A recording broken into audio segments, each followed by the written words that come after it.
Do you have a big fitness goal that almost feels impossible? Whether it's losing 30 pounds and keeping it off, or being able to see yourself achieve some great athletic feat, it's almost like there's a battle of two yous that are happening at the same time. The first you is the one that has that self-belief, that knows you're capable, that knows if I just do the work and stay on the path, I can accomplish my goal. And that part of you has to compete with, let's say, your inner critic. The part that doubts you, that sabotages your progress, that says, if we're not perfect, we'll never get there. Wouldn't it be nice to win that battle and finally achieve your biggest goals and dreams? Well, if that resonates with you, today's podcast is going to be an incredible story for you to hear that's going to help you get to the other side of that inner critic. Today, we are hosting an interview with our client, Karen Hanneman. Karen is a mother, a business owner, and today, officially, she can call herself an ultra marathon runner. Now, during her time here at TFP, Karen has had to overcome a tremendous amount to reach her goal. Not only has it been a goal of hers to run a 50K ultra marathon, but it's also a goal of hers to lose 30 pounds and keep it off. And today, after working with us for a year, she's been consistent on that path. And not only is she consistent, she knows that she no longer has to focus on weight loss as a goal, but today it's about being an athlete, being healthy, and living a life that allows her to feel her best every day. What we're going to talk about in this interview is, how do you outwork your inner critic? How do you actually set a big goal and work towards it without having to be a perfectionist? And more importantly, what does it look like to set your aim and see yourself follow through to its fruition? So we're so grateful to have you here for this amazing podcast. Let us know what your big takeaway is in the comment section below. And on that note, let's dive in.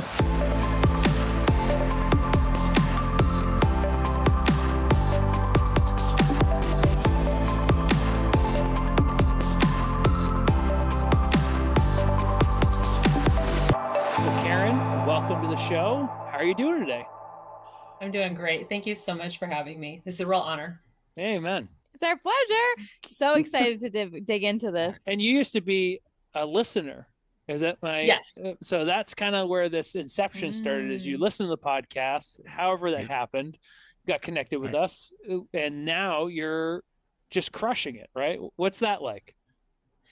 It's pretty amazing. It really is just a dream come true. Yeah, I did one of your like summer courses that you did, like one of your, like a master class kind of, a long time ago, and really felt like I was like, these people are for real. They really connect with people, and they really help. And I just kind of filed that away in the back of my mind because I wasn't there in my journey yet. But then as time kind of went on, things developed, and we were able to connect and start working together, and my whole life has changed. That's a great synopsis. And podcast done. No, so Karen, where were you actually at then? Because obviously this was, we know how the duration of time between that first masterclass and maybe the scholarship and some other things we did. Yep. But when you were first, like, even considering applying for a scholarship or working with us, where were you at physically, mentally, emotionally? Like, how would you describe your state at that point? My state at that time was stuck. I was stuck. And I was about 35 pounds heavier than I am now, and trying to do things on my own, but also just looking for that next, like the quick fix or an easy way to just fix everything in my life all at once. And of course I would try that and try to change everything, and it would fail, and I would feel terrible about myself because I'm a perfectionist. And then this cycle just continued and continued and continued. And I felt very stuck and very hopeless. And I had this dream of being an ultra runner, but I didn't really believe that things like that were for me. When you first had your conversation with me, it's funny because I remember it, but I wouldn't have guessed about the inner turmoil of that, or that you really didn't believe that it was possible, because I remember hearing that and being like, hell yeah, let's do it. Like, sounds great. And it was kind of just no question for me. I was like, yeah, if you want it, we'll do that. So I'm curious, what was that first conversation like for you? I don't know if that's the energy you felt from me, or if that brought up more doubt. Like, what was that actually like that made you say, okay, I'm ready, let's do this?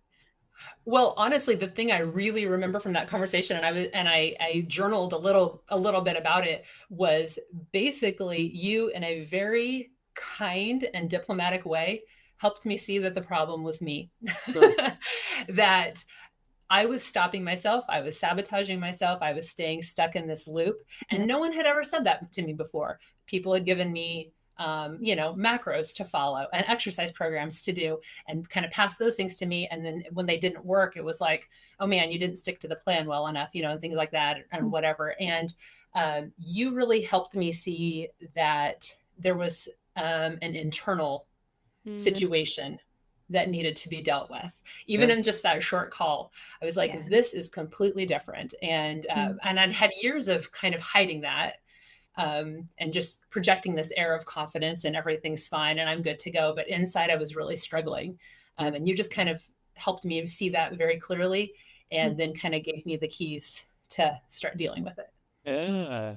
So you had this insight. What led you to actually saying, I'm ready to do this though, and actually commit to a new process or new way? Because you could have committed and not actually changed, right? So what allowed you to see like, okay, I'm going to actually commit to pursuing my goal and going after? What was kind of the pivot point after you connected with Lindsay? It really was feeling seen by you, Lindsay. And then also later when I talked with you, Brian, I felt actually seen, and I didn't feel like a problem to be solved like I'd felt in the past. I felt like you were going to come alongside me, and you were as excited about my dream as I was, and you were going to help me get there. And that just gave me kind of the courage to try again. Oh, I'm so glad. Me too. That's so beautiful. I'm glad to hear it. Well, so Karen, obviously you and so I've been your coach now for almost a year. So there's a lot of things that I know, but one of the questions I think is really important to dig into is, what was that starting point like?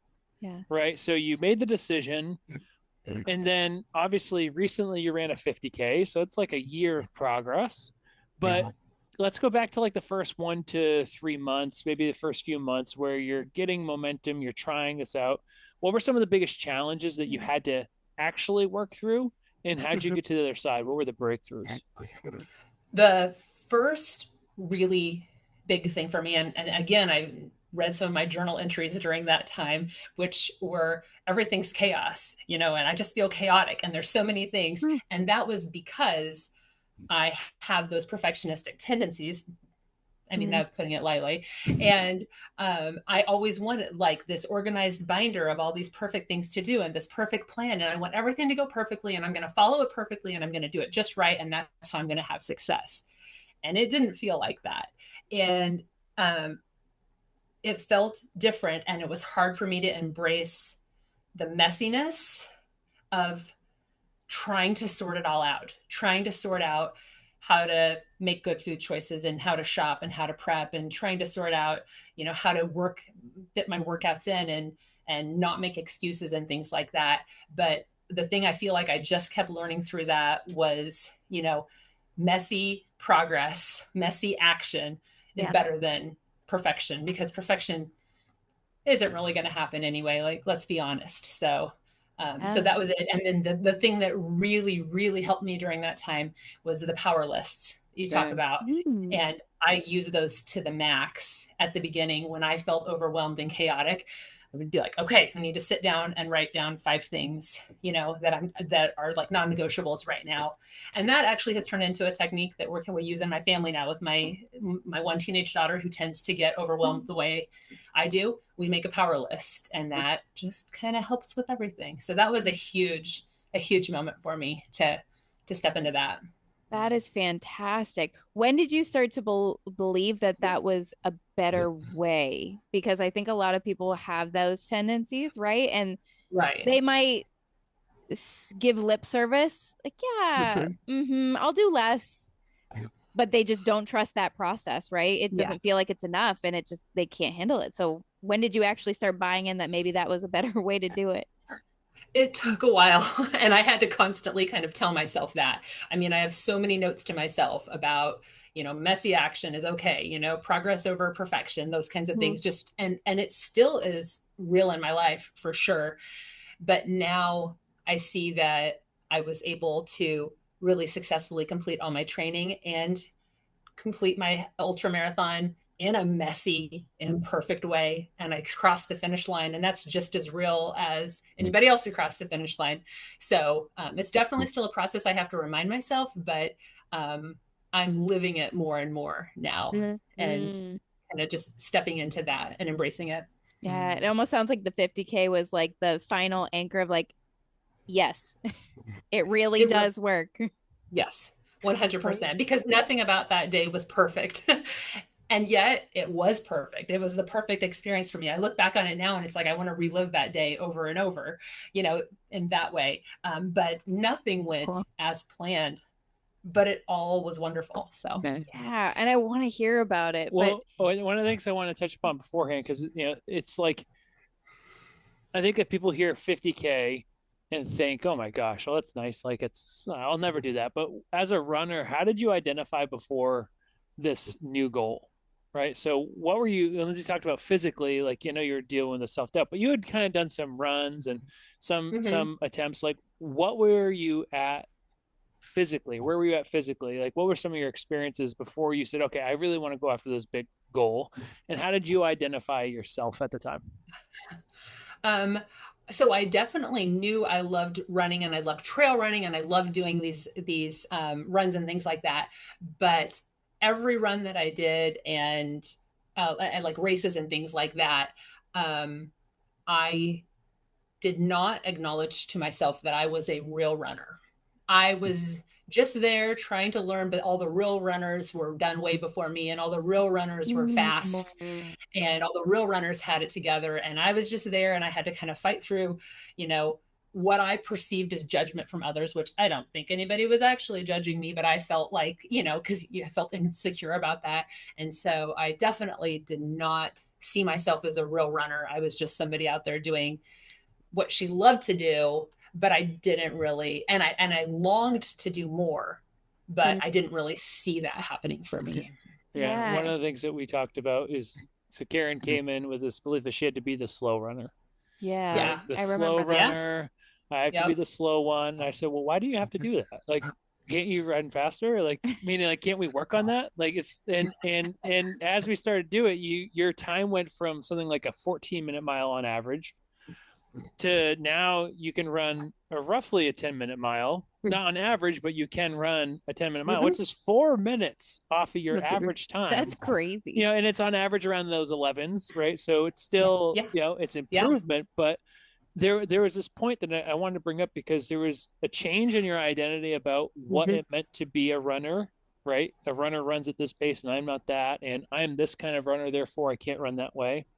And I want to tie this together, because I think that there's so many things that you've overcome that people wouldn't see, that people have to overcome to get to where you are. How did you deal with self-worth? Like, how did you deal with that? Because one of the things you came in one of our sessions was like, oh my gosh, like, I deal with this lack of worthiness. I don't feel like I'm worthy of running a 50K. How did you overcome that? And what were some of the points that really helped you overcome that mentally? Yeah, I definitely, and I would say that most of my life I have struggled with having a sense of worth. That's like a story I've told myself, is that I'm not worthy. I'm not as good as everybody else. Everybody else is a faster runner. Everybody else is better at this or this or the, and all these things, and a lot of comparison there. And because of that, I didn't see myself as a fast runner or as an athlete or any of those things. And I just kept myself really limited. But what really, I thought I needed to change that belief about worthiness. But what really happened is I started showing up for myself every single day and doing the workouts and doing the runs every single day. I mean, I can't even think. I mean, I had a period of time where I was sick, but for the most part, I don't think I missed anything. And it wasn't really an option. I never even thought about it after a time. It was just like, this is what I do today. Today I go run this. Today I go do this. And in that showing up for myself and that consistency, which I had never had before in my life, because I'd quit on myself many, many times. Through that, I developed a lot more confidence in myself. And I guess what I would call, like, became more aware of all of our inherent worthiness, and that there's not really a comparison between me and other people as far as that goes. If I just show up for myself, I can feel really good about myself and I can get things done. Yeah, because that's a really great point. Well, and I want to share this too, because I think that so many people, especially the women that we coach, deal with this. I think men do deal with it as well. We just deal with it in a different way, but it's like, oh, I don't feel worthy. And what I told you is this really great Charlie Munger quote, which made sense because from Nebraska. And I was like, the Charlie Munger's quote was, the best way to get what you want is to be deserving of it. And the way you're deserving of it is you put in the work. And so dealing with how do I deal with self-worth? It's this big weighty subject. And the only way to really get to their side is decide to put into the work to earn it. And I remember just having that conversation, and it was like a light bulb went off, and you just started crushing everything. And it was every week from there, doing the work. And it wasn't obsessive or overly intense. Like there was times you had to pull back, times you had to push forward. But I think it's so key, because some people feel like it's just a mindset. Oh, if I just tell myself I'm worthy, I'm there. But there's a huge part of it where you gain confidence through doing it repeatedly. And I think that's where a lot of your confidence at least what I saw, started to build. But I don't know if that resonates. What are your thoughts? Yeah, I completely agree. And I feel like I was part of that state of being stuck that I was in, was I was so hung up on that whole concept of worthiness, and I'm not worthy. How do I become worthy? I'm not worthy. And it was just like sucking so much energy and taking so much time. And where was it going to go? Like, when was I going to know that I was worthy? What was like the magic moment that was going to make that happen? But taking action is easy compared to that. It's like, oh wait, maybe I can just drop all that and I can just go run my 12 sets of stairs, or I can just go do whatever miles and just show up and do that. That's a lot easier, and honestly takes a lot less energy than staying stuck in that old pattern. So it was a relief to me to just let all that go and just take action, rather than just continuing to harp on that same concept. Yeah, I think that why we stay stuck is we don't realize that we're our own captor. Yeah. It's like you could literally just like you could just, like you said, that was great language. I could just drop. What if I just dropped it? Yeah. And just did the stuff that equals the thing I want. Yeah, exactly. Like, what a concept. Simpler? Yeah. Much easier. Where did the dream of running a 50K come from? I'm very curious. Well, okay, so I'm going to be honest. It's been a long time in the making. And like many people who run ultras, I believe, it came from reading the book Born to Run by Christopher McDougall, which is an amazing book. And I took it I hadn't read it yet. It was way after the fact of when it came out. And our family went on vacation to South Dakota, which is one of our special places and where the 50K was. And my kids were little. And I read that book on vacation, and we happened to be staying in a cabin that was right on a trail. And I read that book, and I read the descriptions of trail running and ultra running, and something in me just lit up. And I was like, that's for me. Wow. That is what I want to do. I know that I want to do that. And then I became obsessed, because that's what I do. And so then I read everything ever and did all the things. And I got lost in all of that for a while, and tried to then kind of find my way bit by bit, and try to carve that out. And it has been a very bumpy journey. But it's just something that I've kind of just, the second I read about it, I knew it was for me. Wow. And so I wanted to work up on the distances. So this race that I ran, the Black Hills, it's the Black Hills 100 is the race. And there's a 30K, a 50K, a 50 mile, and a 100 mile. So a few years ago, I ran the 30K on my own. And then my goal was to next move on to the 50K. And then we're going to move on from there too in the future. So. Oh, wow. Yeah. Oh, yeah. Okay. Can we talk about the race? We sure can. Absolutely. Okay. Because that period, your daughter is 16 now, right? Yes. Okay. Yes. So that was at over 10 years ago. Then it sounds like that dream was planted. Yeah. Okay. Yeah. A whole decade of dreaming and scheming and thinking, and then you do the thing, right? And work, building up and work the distance, right? And work, and you did the thing. How did it compare to the original dream versus reality? Let's start with that. Yeah, as far as the original, I mean, it was everything I could hope it would be. It was hard and beautiful and time in nature. And so it was everything I could hope it would be. It was not in the book. The stories are of very accomplished ultra runners. So it certainly was not as easy or fast for me. Not that it's easy for them, but easier perhaps. And then the other thing that was really amazing then was the role that Abby played in that too, because she was so little when I first read the book. And Izzy had a role too. She stayed back at our cabin and managed other things, dog and food and stuff like that. But Abby ended up playing a really big role in getting me to the finish. So that was cool. Oh, ooh, that's cool. So let's do a little rewind.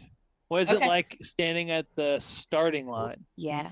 What are some of the feelings? So you're getting ready to start. What does it feel like as you're getting ready to start the 50K? And let's kind of walk through it step by step. What's it feel like at the beginning? Okay. It felt really exciting. Sean and Abby were there with me. The race started at Dalton Lake, which is a very special place to my family because we've vacationed there so often and we've gone fishing there and I've done the trails there and everything. And the week of the 50K, our family had arrived a week earlier for vacation. So Abby went with me and we ran the first 3 miles of the course and back down. So she did 6 miles, which was her longest run to date on that. And we ran that together. So that being said, when I was standing there for the start, I had already been there. I'd been there earlier in the week. I'd run those first 3 miles.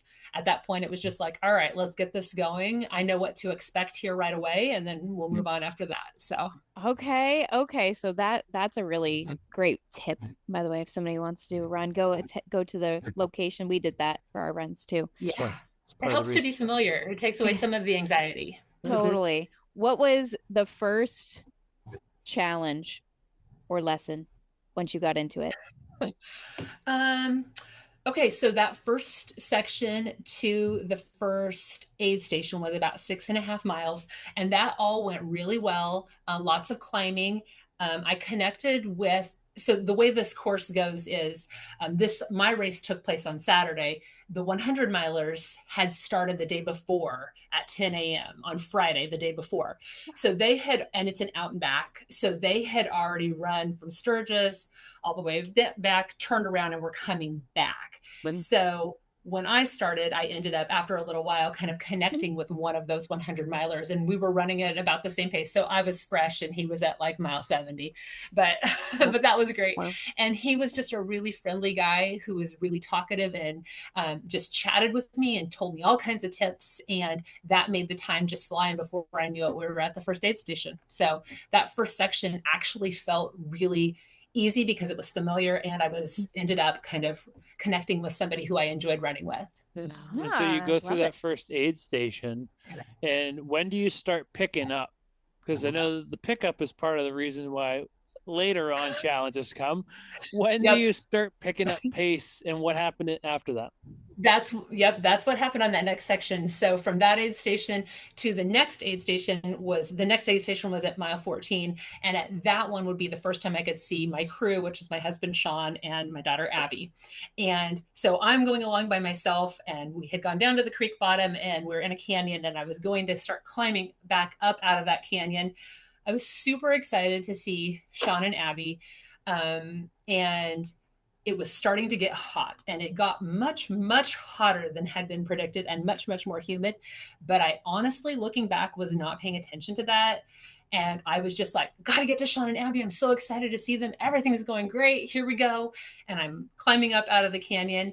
And the place where I could see Sean and Abby is a road crossing that's actually 2/3 of a mile before the actual aid station. And Sean and Abby were there. And I was so excited to see them. And I got to them. And they had a chair for me. And I said, beware of the chair. We don't sit down. If I sit down, I'm not going to get up. And then Abby looked at me and she said, you are completely white. And Sean was like, oh my gosh, you look terrible. And I was like, I think I'll take that chair. So I sat down in the chair and I felt like I was going to pass out, which I have never felt that before in my life. And that was a not good feeling. And I was very confused by this at the time because I had felt fine. I was hurrying to get to them, but I think I really just overdid it. And in that heat, didn't pay attention to that because I was just so focused on seeing them. So full send. Oh my let's go. So yeah. So then there is a picture of me that Sean took or Abby took that is not good from that moment. And they both told me after that it was very hard for them to let me keep going because they had never seen me look like that. And they were very concerned about it. But I was like, nope. And they dumped water over my head and cooled me off. And, I ate some pretzels or whatever. And I was like, okay, I'm good to go. Here I go. And so then from that road, I needed to go 2/3 of a mile up to the aid station. Okay. And it was a pretty good climb. And I was going up and there was a girl that I had run with before who was kind of sitting on the side of the trail. And I stopped to talk to her. And all of a sudden I was not doing well. And so I laid down on the side of the trail and I ended up laying in a bunch of wild roses. So I was laying in this bed of wild roses and all these thorns laying there. And then the next thing I know, someone who was passing by stopped and took my pulse. So this was the low point of the race. Oh my goodness. Yeah. And she took my pulse and then she was like, you need salt and water. And the girl who was next to me said, she just needs a moment. Like just give her some space and give her a moment and stuff. So yeah, so that was definitely the low point, but then it was all, better from there. And that was mile 14, 15, Karen? I was about 14. Yeah. So not even halfway. Oh my gosh. So the question is, why didn't you quit? Yeah. Why didn't you stop? Well, I tried for a moment. Thank goodness it didn't work. I was laying there and I felt so terrible and my vision was bad and my hearing was bad. And so I was like, that's it. I'm getting out my phone and I'm going to call Sean and tell him to wait for me because I'm going to just come with him. And I had no service. And so I was like, well, all right, that's that. Here we go. So thank goodness. But I don't think I really would have quit. I hope I wouldn't have. I think I would have. But anyway, whatever. I didn't. And so then I pulled myself together and the girl who was next to me was struggling. And I was like, okay, we're going to do this. Let's go. We're going to do this 10 steps at a time up this hill. So let's do 10 steps and we'll stop and breathe. Then we'll do 10 steps and we'll stop and breathe. And so we did that and made it to that aid station and got my I mean, I cannot say enough about the volunteers at all the aid stations and how supportive and wonderful everybody is. And this fantastic lady filled my bra and my hat with ice, which was the best thing that has ever happened to me in my life. Amazing. And it just gave me new life. Ate some watermelon, kind of just chilled and talked for a few minutes. And then I was like, I am good to go. So that ice and that nice lady saved the day. And then there was never any thought of quitting ever after that. Wow. Hey, good thing it happened at the beginning. I think so. It was. Wow. So how did you space out the rest of it? Like in your mind, what did it feel like? Just one long run? Or did you think like, okay, every 3 miles? How were you segmenting it? Just section to section. I knew how far each of the aid stations were. And I was just like, I'm just going to make it to the next aid station. So that one was at 14. And I knew that my next one was at 20. So I was like, all right, great. I'm going to get to 20. And that was a good section. But I did get hot. Like after all the ice had melted, I got pretty hot and I thought, okay, I can't wait to get to the next aid station to get some more ice because that was amazing. And then I got to that aid station and that's one of the more remote ones. And also it was getting to be later in the day. So they had run out of ice. But the volunteer saw how crestfallen I was when she didn't have ice. And she was like, hold on. And so then she dipped a rag in the cooler and all of the melted ice of the water in the bottom. And she was wringing it out all over me and cold water on me. And that helped. And that was great. Grabbed some more watermelon. And then the next aid station after that was only 4.5 miles. So that was good. And I would be able to see Sean and Abby at that one too. Were they as terrified when they saw you again? Well, they were they were worried about what the situation was going to be. But luckily during that section, so from mile 20 to mile 24.5, we hit a spot where I got service on my phone again. So then they were able to see my location and see where I was and that I was moving. And then they were able to text me. Yes. And I replied a few times and, they asked me if I needed anything. And I sort of jokingly said like an ice bandana and some Gatorade, or whatever. And then they texted me that they were in town, which is Sturgis, and it was hailing there. So they're like, so watch it, some weather might be coming in.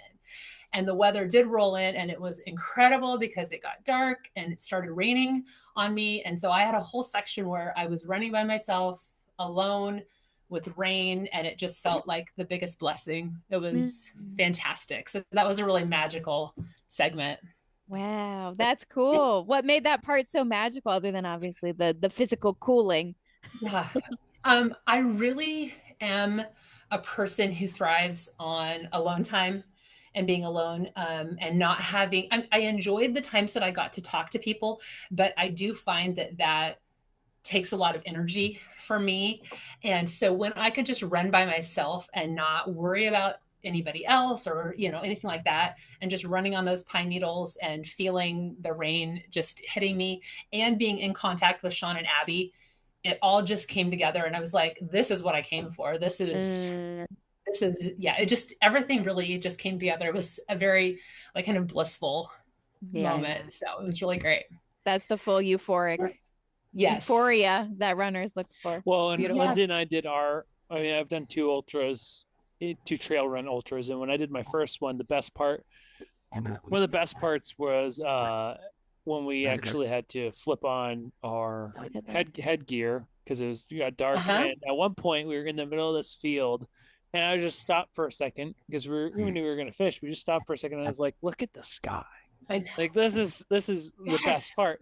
And it's funny, I'm going to make this point. Like, obviously the average runner needs to listen to their body, and obviously you're attuned enough to listen to your body and know that you didn't need to quit. You were just dehydrated. You were just dehydrated and hot. So I think it's important, obviously, for people who are going to hear this, it's not that you have to go and do what Karen is doing to get the reward, but it's being able to listen to yourself and understand, like, am I going to quit because there's that doubt inside of me, or I'm going to quit because I physically can't do it? How did you, where was your voice? Like, was the inner critic there at all? Or was it just like, I'm doing this, I'm in the moment, I'm going after my goal? Like, was the power of your goal more powerful than the critic? What happened there? Yes, that's exactly it. That you just put that perfectly, because I was just so in the moment of not even achieving this goal, just experiencing this goal, experiencing being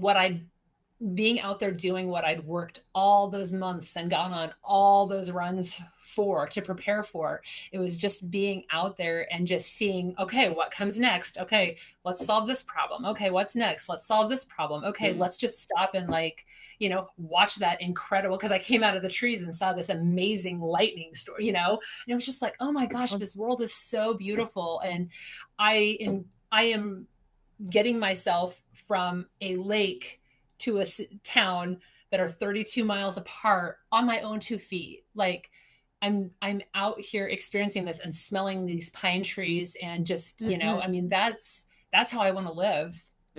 So it was, that all of that was, there wasn't room for the critic. There just wasn't room. What I want to give people to hear is, it does not matter if it's a 50K, it does not matter what goal it is. What Karen said is really important there, that part of going after the goal is the suck and the things that steal your soul for a moment, that are just part of the process. You said it, laying on the side of the hill, feeling dehydrated, being like, this is full of thorns. This is almost like, am I going to overcome this? That is actually part of it. And it doesn't matter if it's losing 10 pounds or 15 pounds or, running a marathon or half marathon or a 5K. It doesn't matter what the goal is. A part of that is the suck. And the problem is we don't tell ourselves that's part of the story. Yeah. And it's, which is interesting, because the greatest movies have the greatest challenge to overcome, right? The hero has to slay the dragon. It has to become someone. So I think that's being able to just get used to the dips from time to time. Yeah. And to expect them, and then to know that the way that you're going to build that confidence and that, sense of worthiness we talked about is through overcoming that, like using what you have and just overcoming, because you're going to feel a lot better about yourself on the other side when you're like, hey, that was really, really hard, and I figured it out and I did it and it was worth it, and then you just get that confidence from that. Yeah, I love it. And I think that there was some, I forgot my insight from what you said, but it was about the rain and that particular beautiful moment. It's honestly, that's what's on the other side that you have to look forward to. There was someone I was speaking to today who has never been healthy, like at least in her memory. And I was saying to her, it's just that you've never done this before. Like you've never overcome this mountain. And I said, what does that bring up for you? And she said, hope. Oh, tell me more. And she's like, I don't know why that brings up hope. And I was like, that's okay, because that's all you need. And here's what's awesome. This isn't a treacherous journey that's going to break you and beat you to the ground to get healthy. You have so much to look forward to. Like not just being able to walk up the stairs and breathe easier, or not just fitting in your clothes. It's like you have so much beauty ahead, like a full life, joy, freedom, like everything that you're describing in that moment of the run. It's like, that's what's on the other side of doing the hard things to get to where you want to be. So it's a great, absolutely, a great physical experience that really proves that point and hits it home. Yeah. But where does the momentum start to pick up? What's the final stretch? My understanding is we finished only 6 minutes before the cutoff, which must have been like actually like less than 4 actually. But yeah, okay, so the last aid station was at mile 24.5, and Sean and Abby met me there, and they were so incredibly awesome. I had made that comment about ice bandanas because we had seen people with them or whatever. Well, here they came, and Sean's like, do you want this color bandana or this color? And they had gone and bought bandanas. Nice. And they had a container of ice with them in case there wasn't ice available. And Sean had watched a YouTube tutorial on how to make an ice bandana. So he was just like, so I mean, like they just showed up for me, they just showed up. And so they were helping me with that. And the 2 of the people working at the aid station were just all like saying like how, they were just really with us in that and really engaged in that. And then we ended up finding out they were from here in Lincoln, which was really kind of funny, small world, but just a nice connection. And so then I was like, I mean, seriously, time management did not cross my mind at all. And it really should have. And that's something to take away from the next race. But at that point I was like, wait a minute, the cutoff's at 8:00. Like I should probably get going. Do I have enough time to get there? And everybody was like, oh yeah, you've got plenty of time. It's just an easy run. It's only 6 miles from here. You're good to go, and everything. I was like, all right, cool. All right, here I go. And then it was not an easy run. It was straight up and there was all this climbing and everything. And after a couple slow miles, I started to think, wait a minute, we might be kind of close to crunch time here. We might need to really kind of get going. So I was trying to get myself just going and just really moving forward or whatever. Wow. And it ended up being farther than the 6 miles. It was like 7.5. And I was really, really starting to get worried, but there was no way I was going to let that happen. Like there was no way I was going to do all that and have it like not officially count. And so, finally got out of the trees and everything. And I knew that the last about a mile was a paved bike path into a park where the finish line was. So I was like, just get to that bike path and go, And when I got to the bike path, I got a text from Sean saying, Abby's coming for you. And I was like, okay. And I was so happy when I saw her running to me, and she got to me, and I was very tired and very like not thinking my clearest, and everything too, trying to do the math. And like, that's hard anyway, but that was really hard at that point. And here comes Abby, and we're very alike, very similar. And she got to me and she told me later, she was like, I know that when you're overwhelmed, you need a plan. So I wanted to bring you a plan. So she got to me, and she was like, here, okay, Mom, you are definitely going to make it to the finish line in time. You definitely are going to make it. So don't worry about that. But right now you're walking. And when we get to that trash can right there, you're going to start running. And I was like, okay, Abby, And so then she just kind of like moved me along and gave me little goals. And we kind of did that. And then Sean joined us. And so then they got me to the finish, just kind of carried me with all that support and love. And then getting to the finish line in the golden hour, which I've watched tons of races, and I always watch the golden hour and like cry, and everything. And here I am doing it, and I'm so numb. I have no tears. No water left in you. There was no water. Yeah. So I got there though, and there were so many spectators and so many people there cheering for the last minute finishers. And they just like picked me up on this wave of just love and support and cheering and everything, and got over the finish. And I got there, and the guy, the 100 miler that I had run with ages ago, was there and gave me a huge high five. And he was like, I was waiting for you. He's like, I wanted to see you finish because I knew it was your first 50K. Wow. And so he was awesome. And a couple other people I'd run with were there, and we all kind of connected again. Wow. And we made it. We made it. But it took a village. Amen. Well, but that's such and what it feel like? Oh What it my feel like goodness. to have that experience, that exclamation point? What it feel like to get it done? I am going to tell you this. I felt nothing at the moment. I looked at Abby, who was crying and so happy. And I looked at Sean, who was like so proud and just so excited. And I was just like, I don't have the energy to feel anything. And then I announced my retirement from ultra running. I also did that. I told them, because they were like, we learned so much crewing. You were so ready for the next one. And I was like, well, that's too bad, because I'm done. I'm never running again. And they were like, wait, what? And I was like, no, I'm done. I'm done. Whatever. And then the next day I started looking into signing up for the 50-miler. And so it all turned out okay. But I really felt in that moment very just kicked.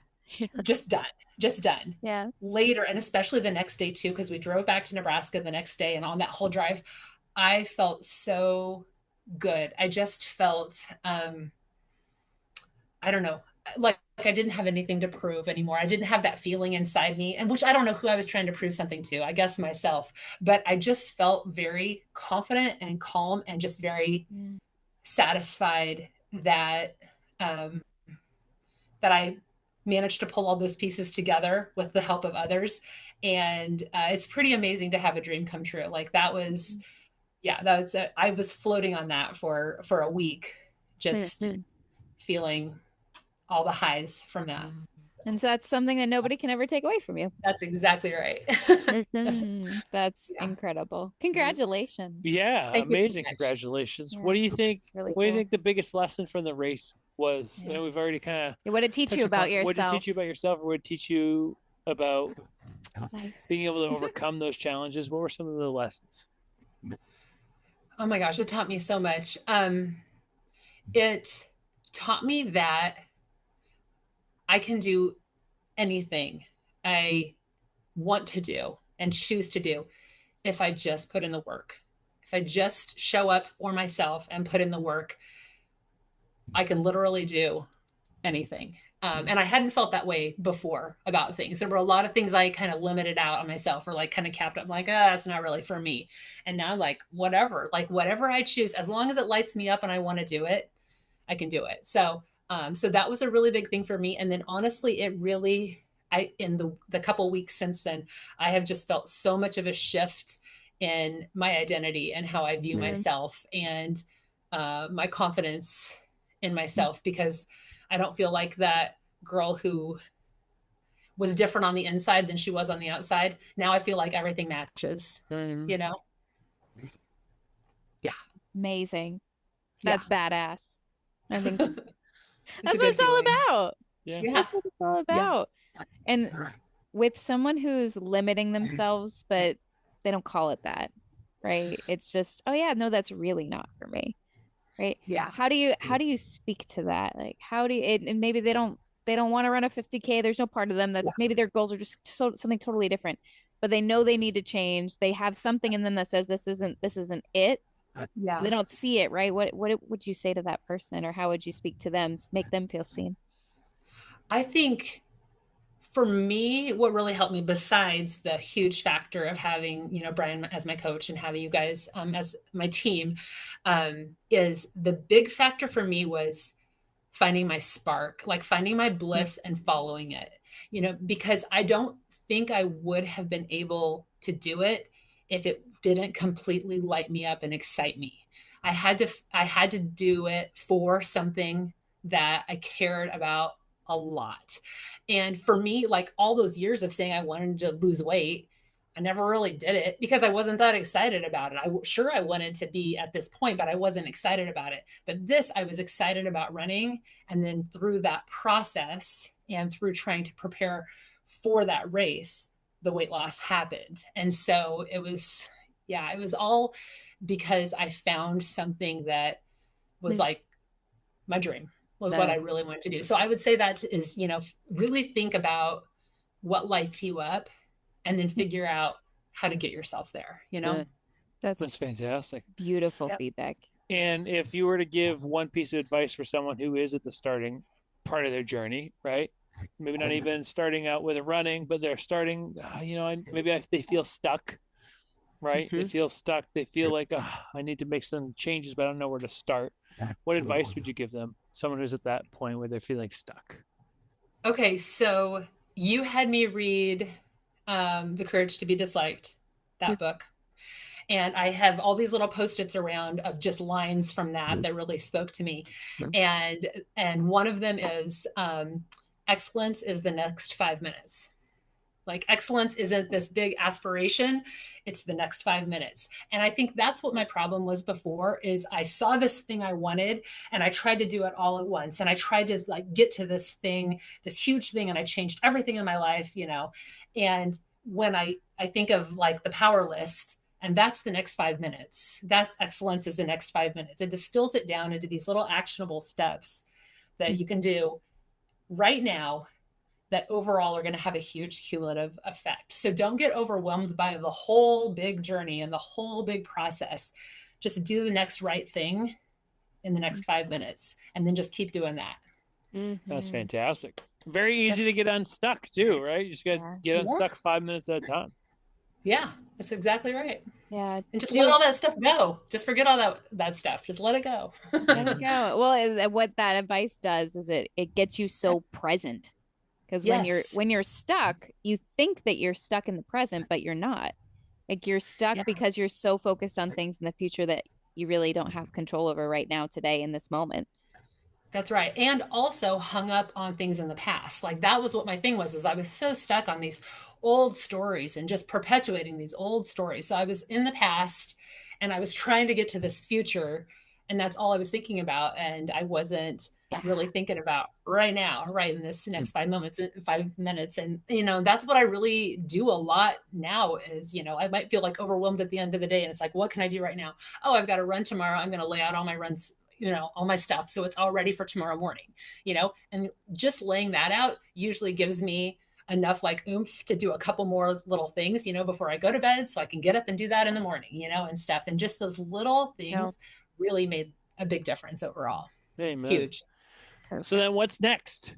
What's the next thing on the docket? The Black Hills 50 mile, June next year. So that's amazing. My plan, my dream, what I'm going to do is they have a special award for if you complete all 4 of the distances. So if you do the 30K, 50K, 50 mile, 100 mile, they have a special award called the Man or Woman in Black Award. And if you've done all those distances, then you get a special thing. Johnny Cash medal. You get a Johnny Cash medal. This is the Man in Black. It's actually a buffalo skull that's painted by local artists. Very, very cool. That is cool. But just that was one of those things too that when I first read about that, I was like, "Yep, that's for me. That's the plan." So we're on our way to that. Lead the charge. I love it. And right now, amazing. So it's great. I'll give you this. Everyone, I think Karen has a goal a year from now. So we have an approach for a year, right? So there's this intentional cadence and approach that we're taking. The first thing is we're going to speed up her run pace, do a half marathon. Then we're going to do a marathon to just keep her in that distance, have the holidays, and then next year really start to ramp up for the 50 miler. So there's a lot of value in knowing what your goals are long term. And one of the things I'll tie down for those of you who are here, Karen and I were doing some goal setting right recently, and I'm going to share this because I think it's really helpful. She's like, "Oh, I looked at my goals for the beginning of the year to now. It's like, I originally wrote have my dream body, and now it's have my performance body, and it's like the body to perform." And I think that it's all, we all have like a lot of us have aspirational goals for aesthetics and what we want to look like, and there's nothing wrong with that. Like I'm a former bodybuilder, I get it. But what's really important is also, if you think of your performance body, it can be longevity, it can be being able to run around with your grandkids, it can be whatever you want it to be. And what I find to be really helpful for clients is when they make that pivot. That's not just about the look; it's about the feel, it's the function, how you're able to live. And I think that I wanted to share that too, Karen, because that's a really great lesson for a lot of people. So. Yeah, exactly. And I'm glad you had me like look back at those goals, because I had forgotten that I had written dream body. And when I read that, there was a little bit of a cringe, like, ooh, dream body. Like I feel like I'm so far, I'm past that, just worrying about appearance. And my goals are moving me much more toward performance for sure than being so worried about appearance. So I was glad we could make that shift. Amen. That's a very cool last bit of evidence. Like when you see something that you wrote as a different version of you, there should feel like a little bit of, maybe not always cringe, but in this case, yes, right? It's because it's no longer aligned with who you are and who you're continuing to become. So yeah, that's exactly cool. Right. Beautiful. Oh my gosh. Well, I love this. And you've given so many great points of feedback and golden nuggets. So my only question for you would be, are you going to be documenting your journey anywhere? Is there anywhere that if people hear this and they're like, I want more Karen, like, is there anywhere that you put this out there? Brian knows the answer to this. This is enough of an arm twist, right? I'm like, where is the blog? Where is the book? Oh gosh, does anybody want that, Lindsay? You do. Okay, you're so kind. Yeah, Brian has to assign me to make social media posts in order to get me to do anything. I'm like, I think it'd be a really good message for people to hear. Well, I will say this, that I've had a lifelong goal and dream of writing a book. And since the day, and I felt very stuck about that. And since the day after the 50K, I started writing a journal book type thing of just whatever I'm, reflections about the race, whatever I'm working on currently, what I'm thinking about for the future. And so I'm trying to do that. So I do have my own journal for that, but I suppose that could maybe translate into another form of some kind. A blog would be a very good blog. A blog might be a good thing to consider, but that's okay.